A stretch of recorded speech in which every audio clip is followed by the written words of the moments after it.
Soufflés are always impressive, but one of the challenges is that souffle doesn't wait for anybody. Great thing about this recipe is basically you make them ahead, and then when you're ready to serve them, you reheat them and pop them back in the oven and they rise again.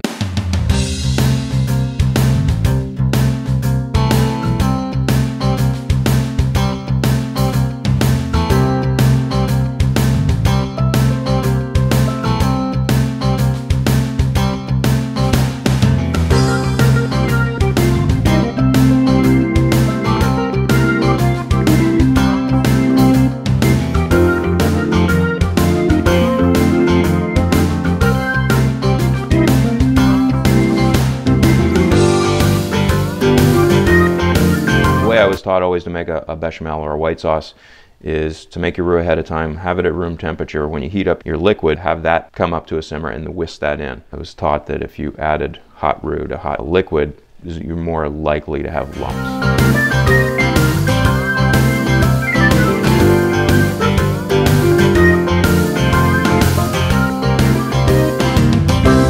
And then set this aside until it's cool. Once your base is cool, then you want to beat your egg whites up till they get to be stiff peaks. And a couple things to keep in mind: you don't want any of the egg yolk or any oil or grease or butter that might be on your hands or any of your utensils to come in contact with the egg whites. They do not reach their full volume when there's fat in them. So I'm using a stainless steel bowl. If you have a copper bowl, you get even greater volume. This is what's referenced as stiff peaks. So then we're going to add our egg whites to that mixture. Now you just spent all that energy beating your egg whites. So your task is to try and fold them in as gently as possible to not decrease the egg whites too much in volume. We don't want to deflate them. So you don't want to overmix it, and you want to do it sort of gently. So a nice rubber spatula, and going from the bottom of the mixture and sort of cutting across the top. And you spin the bowl as you're doing that. You just want to fold this to the point you don't really see the egg white so much. It's not really streaky. The egg whites have been incorporated into the crab mixture. And we're going to fill our prepared ramekins with the souffle base. You want to put your souffles into a pan that you can put in the oven. Now what we're going to do is bake them in a water bath. Take your dishes, and I think it's easiest for you to do this where you bring the pan of boiling water to the pan in the oven as opposed to moving a pan with really hot water in it. You want to come about halfway up the sides, and again you want this to be simmering, and we're going to bake that for about 20-25 minutes. Your souffles aren't going to really rise at this point, so if you're sort of looking at them and say, wow, they didn't rise, don't worry about it. What we are looking for them is that they're set, so they're not really liquid in the center anymore. The souffles have risen slightly. If you get some peaks, it might be browning a little bit, but again, we're going to get more color on them when they go back in the oven, and they'll also pop even more when they go back in the oven. Take them out of the water bath and let them cool. One of the things that's really nice about this recipe is you make it to this point and then set them aside. Once the souffles have cooled enough where you can actually handle them without burning yourself, paring knife, and you're going to pop them out into your hand. If you buttered them really well, they should pop out really easily. And set them on a sheet pan that either you have parchment, or this is a silpat, which these are really convenient to have in the kitchen, or you could butter or oil your sheet pan so that they don't stick to them. And again, all this gets done before your guests even come to dinner. So you get to enjoy their company, not miss out on any of the conversation.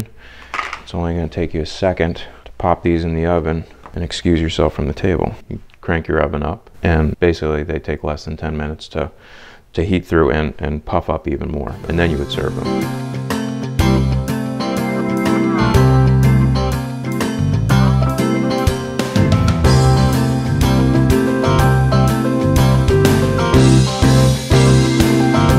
So beautiful and colorful too. Chardonnay is another great pairing, is with local crab, so we incorporated that into the souffle. Oh, very light. I love it. The acidity of the Chardonnay and the richness of the crab just really kind of makes everything vibrant and sweet. A little roasted pepper that has a little bit of sweetness in it. I think souffle is a little bit creamy. You know, think of the Chardonnay having some of those creamier flavors. I love our Chardonnay, and we get so many compliments on it. It's one of the most popular wines ordered in restaurants.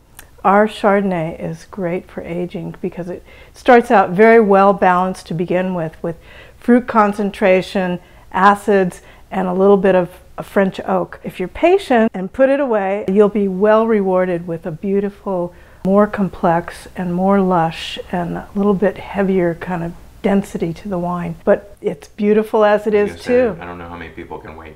I know, I have a hard time myself. Thank you.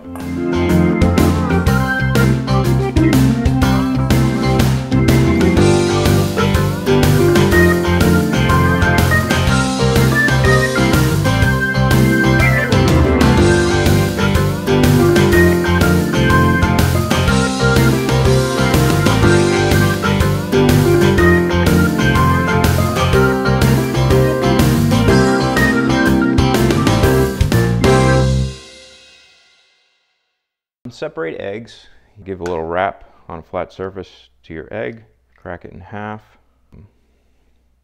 Just go back and forth to get most of the white. This is, I think, sort of key. If you want to separate eggs and you don't want to get any of the yolk into the white, break your egg over one bowl, separate it into another. If you were to make a mistake, you haven't ruined your whole batch of egg whites. And you can put your yolk there and your whites into that one. Eggs are easier to separate when they're cold, but they will whip up greater volume when they're room temperature.